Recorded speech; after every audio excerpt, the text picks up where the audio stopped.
إنما المؤمنون الذين إذا ذكر الله وجلت قلوبهم وإذا تليت عليهم آياته زادتهم إيمانا وعلى ربهم يتوكلون. یەکێکیتر لەو شتانەی کە شەیطان بەکاری ئەهێنێ برا بەڕێزەکانم تەفریقە و حزبایەتی کردن لە ناو مسلمانانە. تەفریقە بە هەموو جۆرەکانی.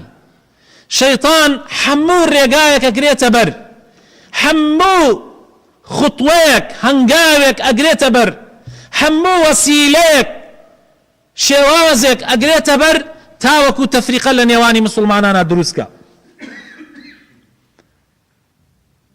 لە حەدیثە هاتووە جابر بۆمانی ئەگێڕێتەوە لە پێغەمبەرەوە صلی الله عليه وسلم. جابر ئەصحابەی پێغەمبەرە ڕەزای خوای لێ بێ، ئەفەرمێ پێغەمبەری خوا فەرمووی الشيطان قد أيس أن يعبده المصلون في جزيرة العرب أو في أرضكم هذا للرواية كترا. شيطان ميؤوز بو بأميد بو جاري كتر أو أرزولاتاني كإسلامي بيقيشتو بنوري إسلامتي روناك بويوا خلق برا شيطان ببارستي. شيطان بأميد بو لوا مستحيلة جارێکی تر خەڵکی بڕوا شەیطان بپەرستێ لە وڵاتی ئیسلامە. ئەی چی ئەکات؟ ولكن پێغەمبەر ئەفەرمێ صلی الله عليه وسلم ولكن في التحريش بينهم، بەڵام هەوڵ ئەدا لە نێوانی مسلمانانە جیاوازی و تەفریقە و دووبەرەکی دروست بکە. ئەم حەدیثە ئیمامی مسلم بۆمانی ئەگێڕێتەوە. لە ڕیوایەتێکی تری ئەم حەدیثە برا بەڕێزەکانم یان لە شێوازێکی تری ئەم حەدیثە پێغەمبەر صلی الله عليه وسلم ئەفەرمێ ئایا پێتان نەڵێم ئەگەر بتانەوێ بپارێزرێن لەو تەفریقە و دووبەرەکیە چی بکەن؟ فەرموویان بەڵێ ئەی پێغەمبەری خوا، فەرمووی هەر کەسێ دەست بگرێ بە قورئان و سونەتەوە نافەوتێ. هەر کەسێ دەست بگرێ بە قورئان و سونەتەوە نافەوتێ و گومڕا نابێ، وێڵ نابێ. بۆیە بەڕێزانم زۆر ضرورە ئێمە بۆیە پێغەمبەر صلی الله عليه وسلم ئەفەرمێت دەست بگرن بە قورئان و سونەتەوە. زۆر ضرورە کاتێک بیر و بۆچون زۆر ئەبێ لە ناوی مسلمانانە، جیاوازی و تەفریقە زۆر ئەبێ لە ناوی مسلمانانە، مسلمانان بگەڕێنەوە بۆ سەر چاوە ئەسڵەکە کە بریتیە لە قورئان و بۆ حەدیثەکان حەدیثە صحیحەکانی پێغەمبەر صلی الله عليه وسلم. چونکە لەوێ تەفریقە نامێنێ، هەموو کۆ ئەکاتەوە. چەند خۆشە ئێمە کاتێک جیاوازیەک و دووپەرەکیەک ئەکەوێتە نێوانمانەوە بگەڕێنە بە قورئان. جیاوازی لە مەسائلە بچکەکانە کە دروست ئەبێ لە نێوانی مسلمانانە کە ئەگەڕێیتەوە بە قورئان سەیرەکەی قورئان وان نییە. قورئان لەسەر ئەو شتە وردەکاریانە ناڕوا، بەڵکو قورئان سەیری شتە گەورەکان ئەکا. تەنانەت لە وڵاتی ئیسلامە کاتێک کافر هەیە لە وڵاتی ئیسلامە، مەسیحی و یەهودیش نەک تەنیا مسلمان. ئێمە لە وڵاتی ئەمە زۆرینەی زۆری مسلمانە، بەڵام ئەگەر مەسیحی و کافریش لە وڵاتی ئیسلامە بوو قورئان ڕێگامان پێپیشانەدا چۆن معاملەیان لەگەڵا بکەین. خوای تەعالا فێرمان ئەکا کاتێک لەگەڵ مەسیحیەکانە قسە ئەکەین هەوڵ دەین نقاتی مشتەرەک خاڵە هاوبەشەکان کۆمان بکاتەوە. قل تعالوا إلى كلمة سواء بيننا وبينكم ألا نعبد إلا الله ولا نشرك به شيئا ولا يتخذ بعضنا بعضا أربابا من دون الله.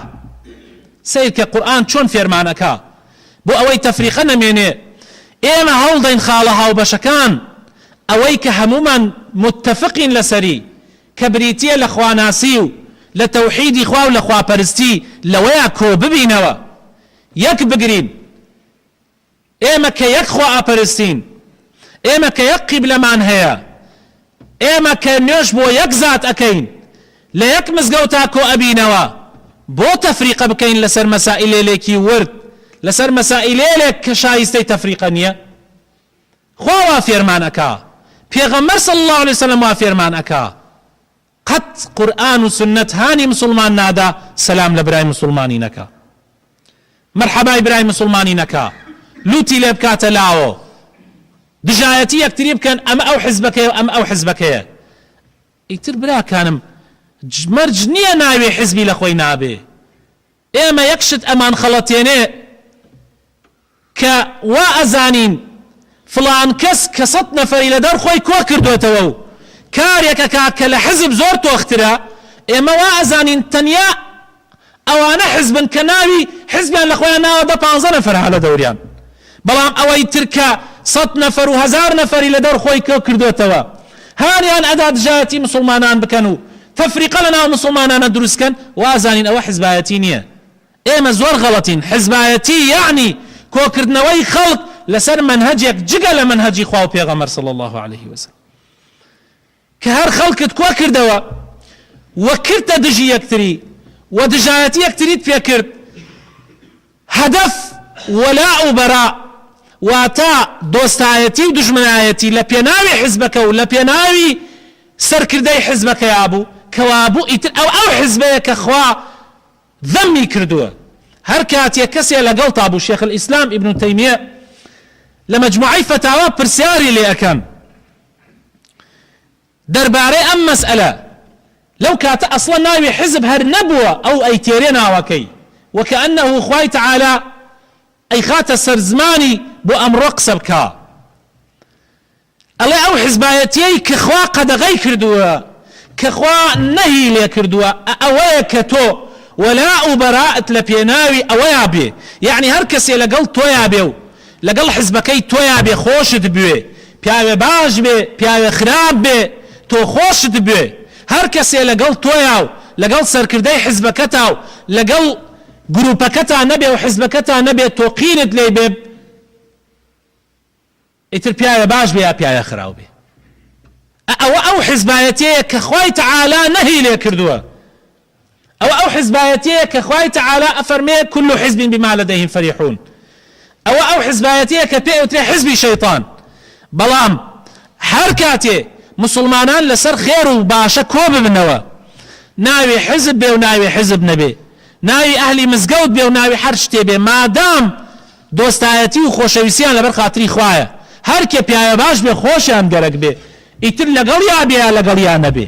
هەر کاتێک کەسێ خراوە بێ بێژن والله بابا ئەمە خراوە، لەگەڵ یا بێ و لەگەڵ یا نەبێ، ئەوە حزبایەتی نییە. ئەوە نییە کە خوای تەعالا قەدەغەی لێ کردووە، بەڵکو ئەوانە هەر هەمویان با یەکێکیان لەو گەڕەکە بێ و کۆمەڵێکیان لەو گەڕەکە بێ و کۆمەڵێکیان لەوێ بێ، ئەوانە هەمووی حزبی خوان، ئەوانە هەمووی کۆمەڵەی خوان، ئەوانە خوا خۆشیانەوە، چونکە ئەوان لەبەر خاتر خوا کۆبوونەتەوە، لەبەر خاتری خوا یەکتریان خۆشەوێ، قینیان لە مسلمانان نییە، تەفریقە لە ناو مسلمانانە نانەنەوە. بۆیە بەڕێزانم ئەبێ ئێمە وریابین. من لە عەشیرەتی فڵانم کاتی ئامۆزایەکم برایەکم باوکم نزیکترین کەسم کوڕم خراپە ئەڵێم خراپە، پێویست ناکەم من دیفاعی لێ بکەم. کاتێک کەسێک بێگانەیەکە لەو دەشتە لەوانەیە لە عەشرەتێکی بەرامبەریشم بێ و دژمنایەتیشی لێلما هەبێ، کاتێک پیاوێکی باشە پیاوێکی باشە تەواو. ئیتر من خۆم ناخەڵەتێنم بڵێم وەڵا مادام لە فلان عەشەتە بێ من قینم لێ بێ، ئەبێ ئاگامان لێ بێ برا بەڕێزەکان. ئەمیش یەکێکە لە یاریەکانی شەیطان کە یاریمان پێەکە.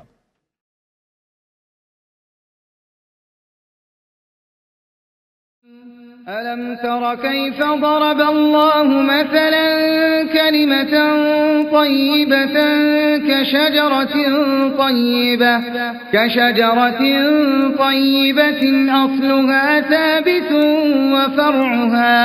وفرعها في السماء